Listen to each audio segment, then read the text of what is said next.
Durante casi 20 años, el hombre que cambiaría la historia desaparece por completo. No hay registros, no hay testigos, no hay relatos claros. La pregunta no es qué hizo Jesús al final de su vida, sino qué ocurrió en el silencio que lo transformó antes. El vacío en los registros. Los textos sagrados hablan con detalle del nacimiento y del final, pero entre ambos existe un abismo. Desde su infancia hasta su aparición como maestro, sanador y figura espiritual, el relato se interrumpe. Un vacío histórico que ha desconcertado a teólogos, historiadores y buscadores durante siglos. ¿Cómo puede desaparecer alguien destinado a transformar la conciencia humana durante tanto tiempo? Judea bajo el Imperio. La Judea del siglo I no era un lugar pacífico. Estaba sometida al dominio del Imperio Romano, con tensiones constantes, impuestos asfixiantes y una vigilancia brutal. Las expectativas mesiánicas crecían entre el pueblo judío, que aguardaba un libertador político y espiritual. Nacer en ese contexto no era casualidad, era una sentencia. El niño que sorprendió al templo. Un único episodio rompe el silencio temprano. Un niño de alrededor de 12 años aparece en el templo, dialogando con maestros de la ley. No como aprendiz temeroso, sino como alguien que formula preguntas imposibles. Luego, el relato vuelve a apagarse, como si el mundo aún no estuviera listo para lo que vendría después. Los años invisibles.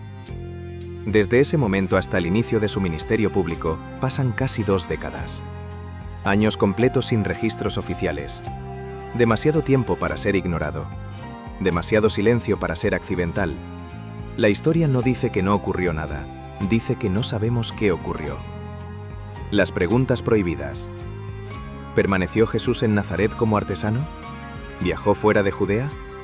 ¿Fue iniciado en tradiciones espirituales antiguas? Estas preguntas han sido consideradas incómodas, incluso peligrosas. Pero el silencio histórico las hace inevitables. Tradiciones que no aparecen en los textos.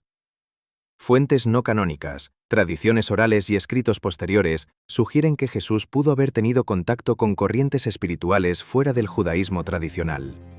No como predicador, sino como buscador. Alguien que primero aprendió, antes de enseñar. La idea no niega su mensaje, lo profundiza. El patrón del iniciado. En muchas tradiciones antiguas, el iniciado desaparece antes de regresar transformado. Primero el silencio, luego la revelación. Jesús no irrumpe en la historia como un improvisado, sino como alguien que ha atravesado un proceso interno profundo. Nada de lo que dice después suena aprendido en la superficie. El regreso que desconcierta. Cuando finalmente reaparece, ya no es el joven del templo. Habla con autoridad interior. Sus palabras no repiten dogmas, despiertan conciencias. Algo ocurrió en esos años. Algo que lo convirtió en una amenaza para el poder y en esperanza para los olvidados. El comienzo del mito o de la verdad.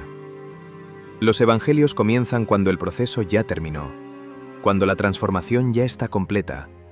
Pero este documental comienza donde ellos callan, en los años perdidos, en el silencio que preparó al hombre que desafiaría al mundo. Si Jesús no pasó esos años en silencio, ¿dónde estuvo realmente? Y si aprendió algo que el mundo no debía conocer, ¿quién se lo enseñó? Antes de predicar, Jesús habría caminado miles de kilómetros. Antes de hablar del reino, habría conocido otros reinos. Y antes de enseñar sobre la vida eterna, habría aprendido de culturas obsesionadas con la muerte y la resurrección. El mapa que nos enseña. Las rutas comerciales del mundo antiguo unían Oriente y Occidente mucho antes de los imperios modernos. Caravanas atravesaban desiertos, montañas y ciudades sagradas. No solo transportaban especias y oro, también ideas, rituales y conocimiento espiritual. Jesús creció en un cruce de caminos, no en un rincón aislado. Nazaret no era el final. Nazaret era pequeña, pero estaba cerca de rutas internacionales.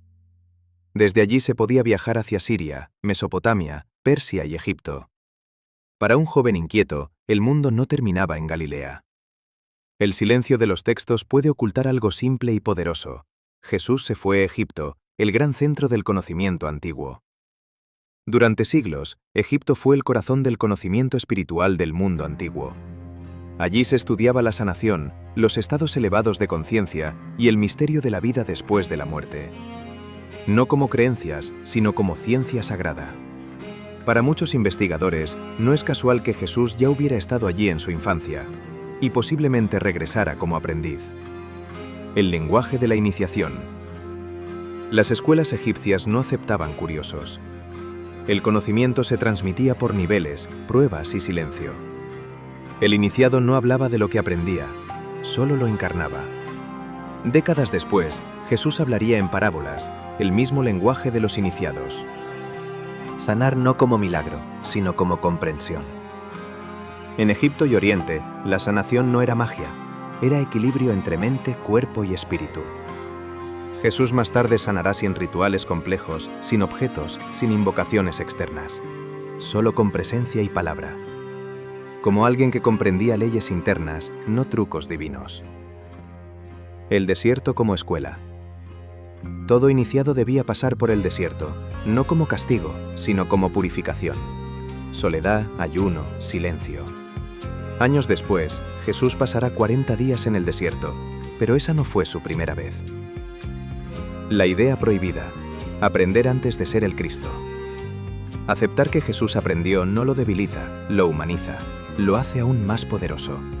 Un ser que buscó, dudó, se disciplinó y luego despertó. El Cristo no nace en Belén, emerge después del proceso. El regreso silencioso. No hay registros de un regreso triunfal.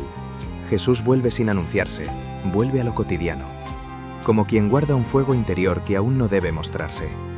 La verdadera transformación no necesita testigos inmediatos. Algo que Roma no podía controlar. Roma podía aplastar ejércitos, pero no podía controlar a un hombre que había vencido el miedo a la muerte. Ese tipo de conocimiento era peligroso, y Jesús regresó con algo que ningún imperio podía arrebatarle. Si Jesús aprendió en Egipto y el desierto, ¿por qué sus enseñanzas se parecen también a las de Oriente? ¿Y qué ocurrió cuando ese conocimiento chocó con el poder religioso de su tiempo? Algunas enseñanzas atribuidas a Jesús no nacieron en Judea. Resuenan demasiado con sabidurías antiguas de Oriente.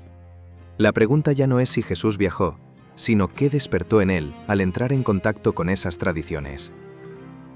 Las coincidencias imposibles. A lo largo de la historia, estudiosos han señalado similitudes inquietantes, ideas que aparecen en labios de Jesús siglos después de haber sido enseñadas en India, Persia y regiones del Himalaya.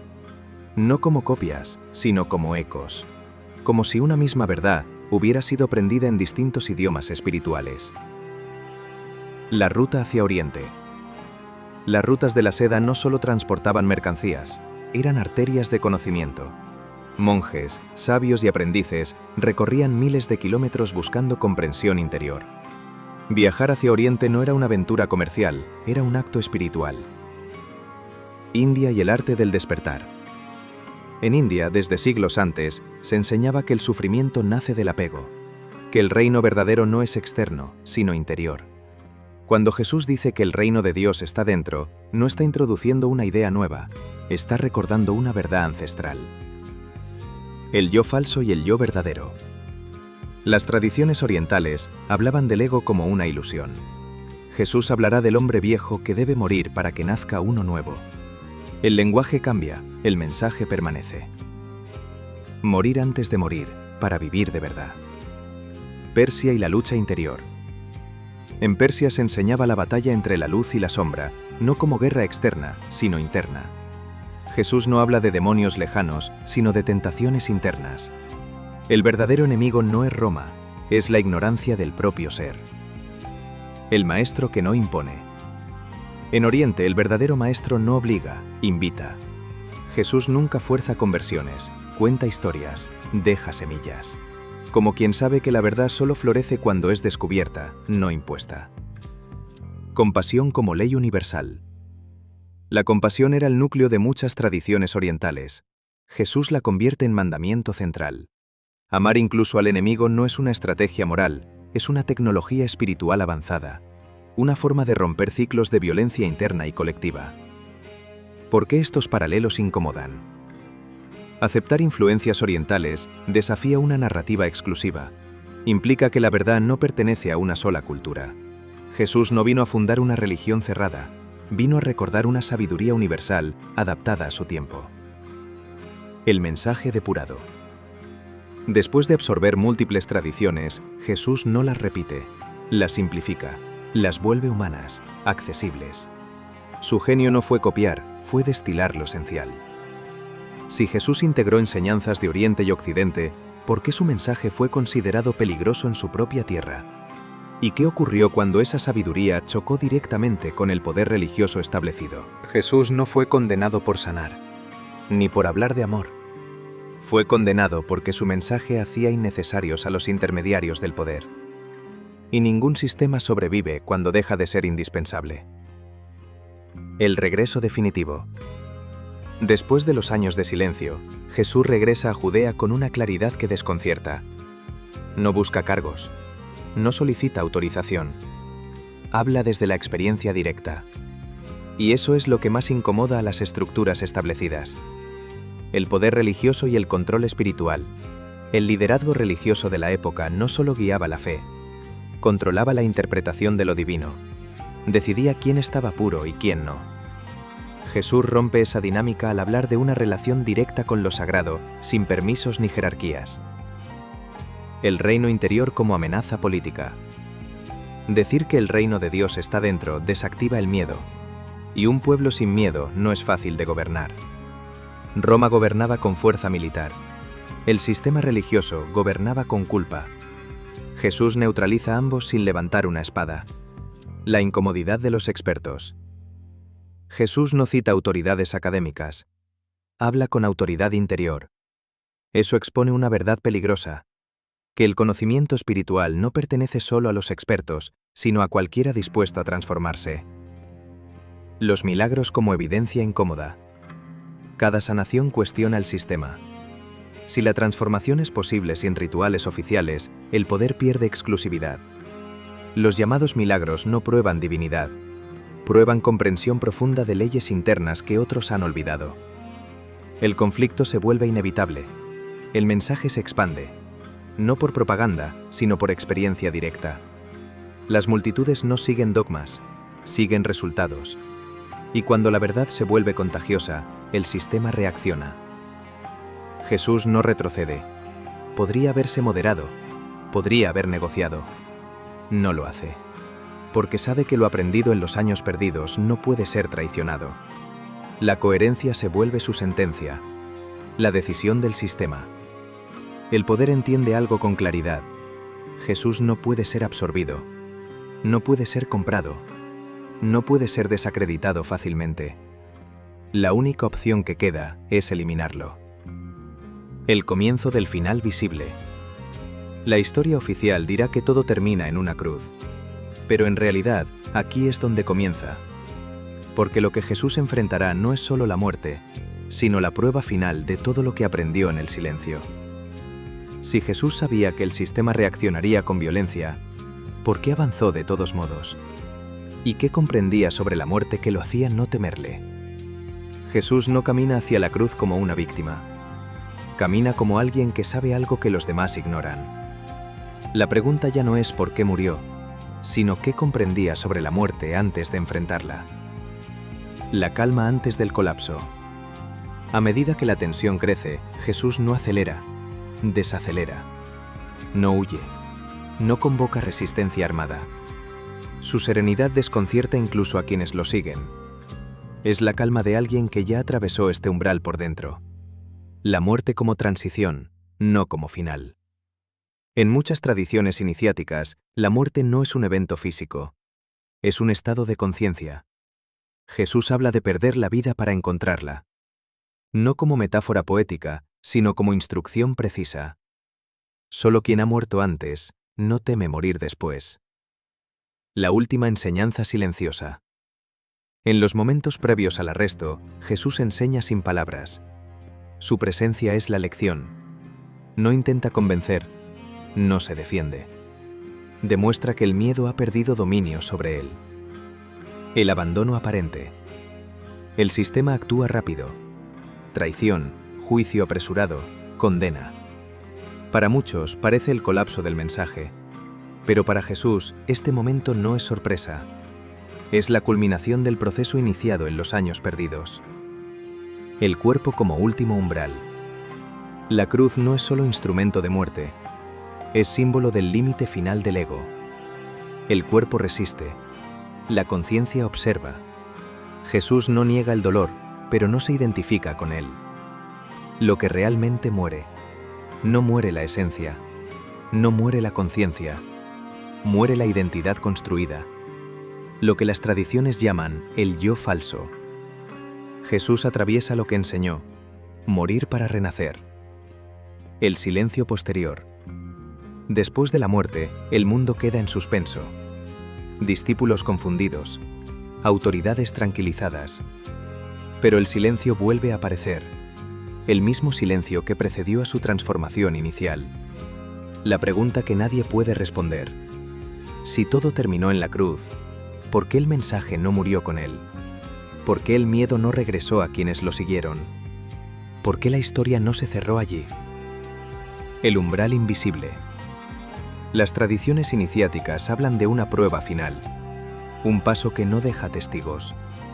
Jesús entra en ese umbral no como mártir, sino como alguien que ya ha cruzado antes. Si Jesús no temía a la muerte, ¿qué sabía sobre lo que ocurre después? ¿Y por qué su historia no termina en una tumba, sino en una expansión sin precedentes? La resurrección como estado de conciencia. La resurrección no fue solo un evento físico. Fue una ruptura en la forma de entender la vida y la muerte. Y quizá el mensaje más incomprendido de todos. El tercer día y el silencio roto. Al tercer día, el silencio cambia de textura.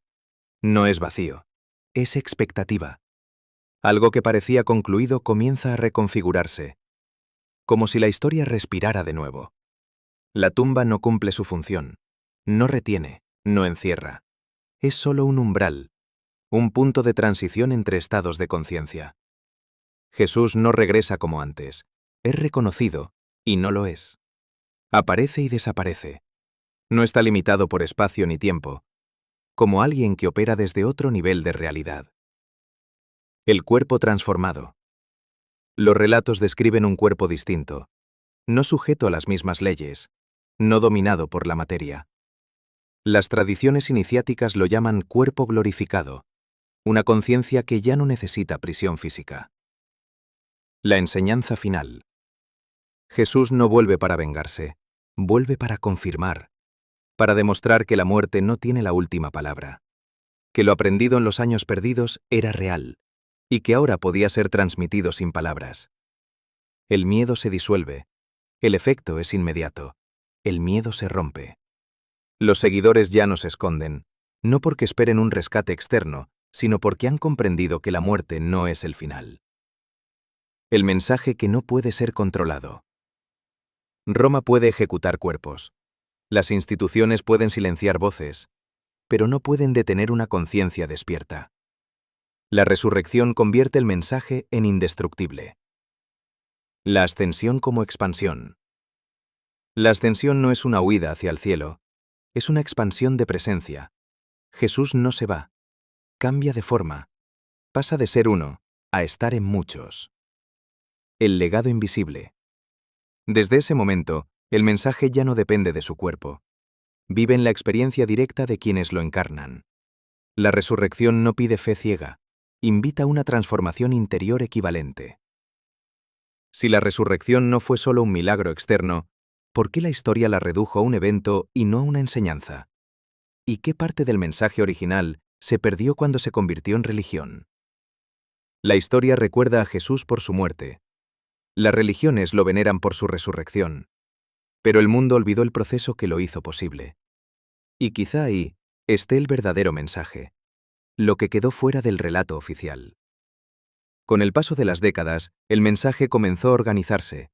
Se escribieron textos, se fijaron dogmas, se cerraron interpretaciones. Y poco a poco, los años perdidos dejaron de ser una pregunta para convertirse en un silencio conveniente. Del camino interior a la institución. El mensaje original invitaba a la transformación personal, Pero las instituciones necesitaban estructura, control y límites claros. La experiencia directa fue reemplazada por creencias, el proceso interno por obediencia externa. Así el camino se volvió doctrina. ¿Por qué los años perdidos no convenían?